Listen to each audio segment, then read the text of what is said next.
Good morning, students. Today we will start our fourth chapter, Alternative Centers of Power. Fourth chapter, Alternative Centers of Power. Topic इसमें हम करेंगे Regional Organization. Today we will discuss Regional Organization, chapter fourth का. Regional Organization, my dear students, आपने third chapter तक पढ़ा हुआ है USA hegemony तक. फर्स्ट चैप्टर स्टार्ट हुआ हमारा कोल्ड वॉर का यूएसए एंड यूएसएसआर के बीच.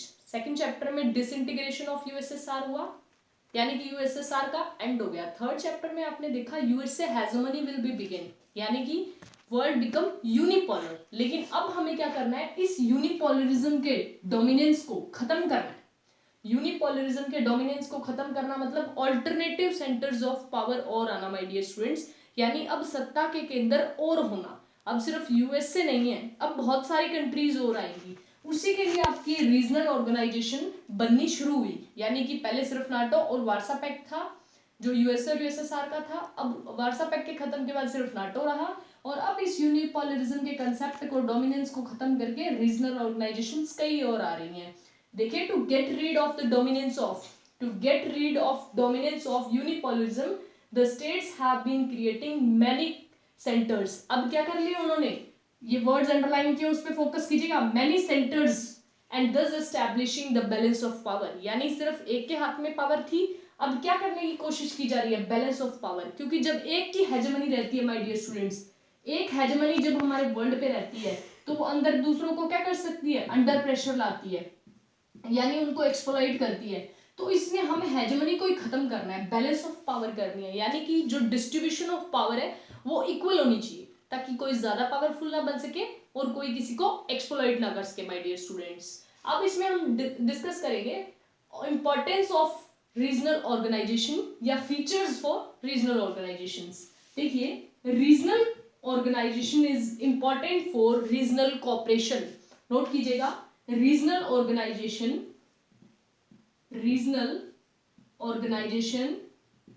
is important for regional cooperation. यानी रीजनल ऑर्गेनाइजेशन क्या है, क्षेत्रीय की कोई अलग अलग रीजन है, जैसे मान लो अलग अलग, जैसे हरियाणा रीजन है या पंजाब रीजन है, इनकी अलग अलग कोई ऑर्गेनाइजेशन होना, ताकि इनके ऊपर सेंटर कोई ज्यादा डोमिनेंस ना कर सके. फॉर एग्जांपल, तो regional organisation is important for the regional cooperation. यानी कहते हैं कि रीजनल ऑर्गेनाइजेशन जरूरी क्यों है, ताकि जो छोटे छोटे रीजन है, रीजन्स डिमांड है, रीजनल डिमांड है, उनमें कोऑपरेशन हो सके, सहयोग हो सके. Cooperation with their member countries में क्या हो सके, कोऑपरेशन हो सके, माय डियर स्टूडेंट्स. अब क्या है, regional organisation is important for the feeling of brotherhood.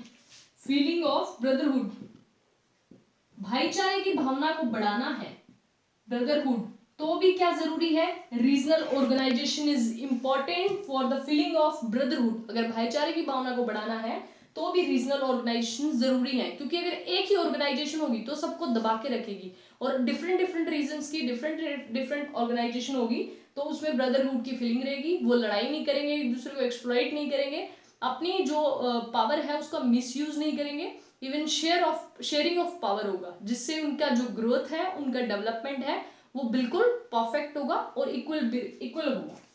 Next देखिए माय डियर स्टूडेंट्स, थर्ड है इसका, for the development. Regional organisation is important for the development. लिख लीजिए आप, regional organisation is the important for development. विकास के लिए बहुत जरूरी है, फॉर द डेवलपमेंट.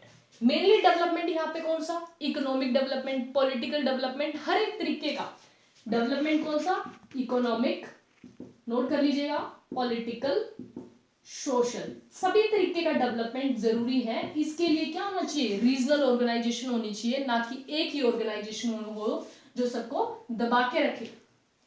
नेक्स्ट है for collective security, my dear students. Regional organisation is important for collective security.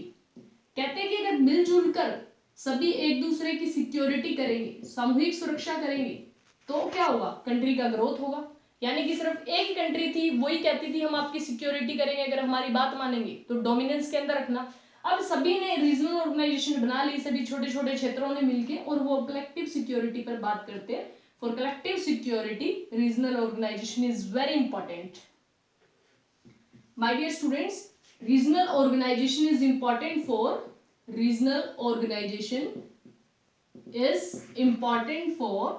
foreign trade. विदेशी व्यापार के लिए भी विदेशी व्यापार के लिए भी बहुत जरूरी है. फॉरेन ट्रेड एंड एक्सचेंज के लिए भी क्या जरूरी है? Regional organisation. विदेशी व्यापार अगर कर रहा है दूसरी कंट्री के साथ, हमें अगर क्या करना है, फॉरेन ट्रेड करनी है, तो उसके लिए रीजनल ऑर्गेनाइजेशन होनी चाहिए. यानी एक ही ऑर्गेनाइजेशन के बेस पे हम दूसरी सभी कंट्रीज के साथ रिलेशंस नहीं रख सकते. इसलिए छोटे छोटे अलग अलग रीजन्स मिलकर अगर फॉरेन ट्रेड करेंगे तो वो किसके बेसिस पे हो सकता है? रीजनल ऑर्गेनाइजेशन के बेस पे ही हो सकता है. तो इसीलिए इन रीजन्स की वजह से हमें क्या चाहिए? रीजनल ऑर्गेनाइजेशन चाहिए, ना कि सिर्फ एक ही वर्ल्ड यूनिपोलर बना रहे. नो, वो कहते हैं यूनिपोलरिज्म के कंसेप्ट को खत्म करके क्या हुआ? रीजनल ऑर्गेनाइजेशन होनी चाहिए. होनी क्यों चाहिए? For the development of the country, for the development of citizens, for the development of a corporations, for the development of brotherhood.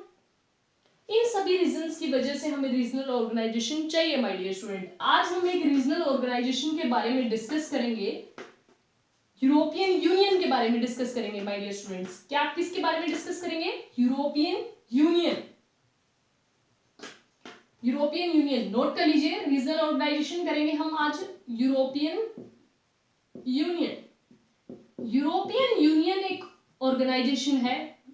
किसको चैनलाइज करने के लिए? वेस्टर्न यूरोप की कंट्रीज को चैनलाइज करने के लिए यूरोपियन यूनियन नाम की एक ऑर्गेनाइजेशन बनाई गई. अंडर मार्शल प्लान, नोट कर लीजिए students, under Marshall plan 1948 European economic corporation was held to channelize the western countries of Europe. यानी यूरोप के पश्चिमी देशों को चैनलाइज करने के लिए मार्शल प्लान के अंडर 1948 में क्या बनाया गया? European economic corporation. Under Marshall Plan 1948, European Economic Cooperation was held to channelize the western countries of Europe. Europe के पश्चिमी देशों को चुनौती देने के लिए, क्योंकि ये पश्चिमी देश हैं जो हेजेमनी बनाए हुए थे, उनको चैलेंज करने के लिए यूरोपियन इकोनॉमिक कॉर्पोरेशन हेल्ड की गई 1948 में. माय डियर स्टूडेंट्स, नेक्स्ट देखिए, इन 1992 एक और बात है, इन सब की जरूरत क्यों हुई? एक तो इनको चैनलाइज करने के लिए, यानी और रीजनल ऑर्गेनाइजेशन की जरूरत क्यों हुई? एक तो इनको वेस्टर्न कंट्रीज को चैनलाइज करने के लिए. उसके बाद after the disintegration of USSR, जो फर्दर कंट्री थी उनको भी मूव ऑन होना था किसकी तरफ? रीजनल ऑर्गेनाइजेशन की तरफ. आफ्टर द, नोट कर लीजिए पहले इसी के साथ, after the disintegration of USSR, जो लेफ्ट कंट्रीज थी उनको भी क्या करना था? मूव करना था. लेफ्ट कंट्रीज मूव टवर्ड्स किस side? On regional organisation side. यानी कि अब उनको क्षेत्रीय संगठनों में मूव ऑन करना था. किनको? जो डिसइंटीग्रेशन के अंत के बाद जो कंट्री बची थी, यानी जो हम कहते हैं 15 है, जो न्यू इमरजेंस हुआ था after the end of A USSR. तो उसके बाद देखिए, यूरोपियन इकोनॉमिक कॉर्पोरेशन हेल्ड होगी 1948 में. अब एक सबसे बड़ी ट्रीटी जिसके बेसिस पे यूरोपियन यूनियन हेल्ड हुआ, देखिए इन 1992 मैस्ट्रिक्ट ट्रीटी है. मैस्ट्रिक्ट ट्रीटी, ये सबसे इंपॉर्टेंट ट्रीटी आपसे पूछा जा सकता है. Treaty was held in 1992. Maastricht Treaty was held. It is the main treaty for the origin of European Union. यानी कि यही वो ट्रीटी थी जिसके बेस पे यूरोपियन यूनियन का ओरिजिन हुआ, ऑर्गेनाइजेशन हुआ. 1948 में मार्शल प्लान के अंडर यूरोपियन इकोनॉमिक कोऑपरेशन आया माय डियर स्टूडेंट्स, लेकिन 1992 में मैस्ट्रिक्ट ट्रीटी हुई, हेल्ड हुई या साइन हुई, what sign, it is the main treaty for the origin of European Union. इस ट्रीटी, आपसे पूछा जा सकता है यूरोपियन यूनियन किस ट्रीटी के साइन होने के बाद एग्जिस्टेंस में आया, तो आपको बताना है यूरोपियन यूनियन मैस्ट्रिक्ट ट्रीटी जो 1992 में हुई उसके साइन के बाद एग्जिस्टेंस में आया। आई होप स्टूडेंट्स आपको ये यूरोपियन यूनियन है जो समझ में आया होगा यहां तक। नेक्स्ट देखिए यूरोपियन यूनियन के फीचर्स, फीचर्स देखते हैं हम इसके। सबसे बड़ी बात है यूरोपियन यूनियन है जो, इसका खुद का फ्लैग है my dear students. European Union has its own, European Union has its own flag, anthem, flag anthem, founding date, my dear currency, currency भी है।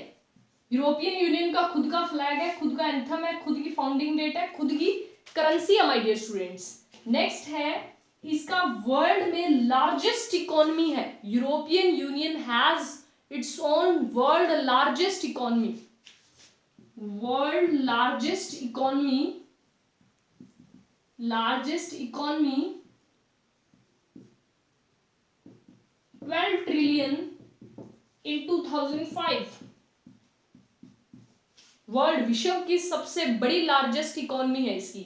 तीसरी सबसे इंपॉर्टेंट बात है यूएस डॉलर को भी थ्रेट है my dear students European Union से। यूरोपियन यूनियन से किसको थ्रेट है? यूरोपियन यूनियन से यूएस डॉलर को थ्रेट है, यानी कि यूएस हेजेमनी जिसकी हम बात थर्ड चैप्टर में कर रहे थे उसको थ्रेट है। US dollar threat from European union, euro से, यानी यूरो से किसको डर है? From euro. यूरो किसकी करेंसी है? यूरोपियन यूनियन की। तो US dollar threat from euro, euro से घबरा गया। जो यूएसए हेजेमनी हम बात करते हैं, वर्ल्ड में सिर्फ एक ही हेजेमनी थी, वो थी यूएसए। वो किससे घबरा गया?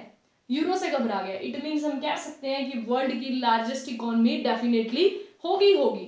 उसके बाद हम बात करते हैं यूरोपियन यूनियन का economic, European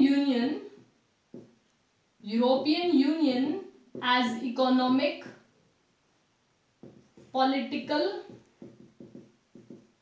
as well as social influence, my dear students। कहते हैं कि यूरोपियन यूनियन सिर्फ इकोनॉमिक प्रभाव नहीं डालता यूरोपियन कंट्रीज पे, बल्कि पॉलिटिकल भी और सोशल भी। आई होप स्टूडेंट्स आपको ये यूरोपियन यूनियन समझ में आया होगा। कोई भी डाउट हो मेरे व्हाट्सएप नंबर पे मैसेज करके आप मुझसे पूछ सकते हैं। Have a nice day, thank you, stay home, stay healthy.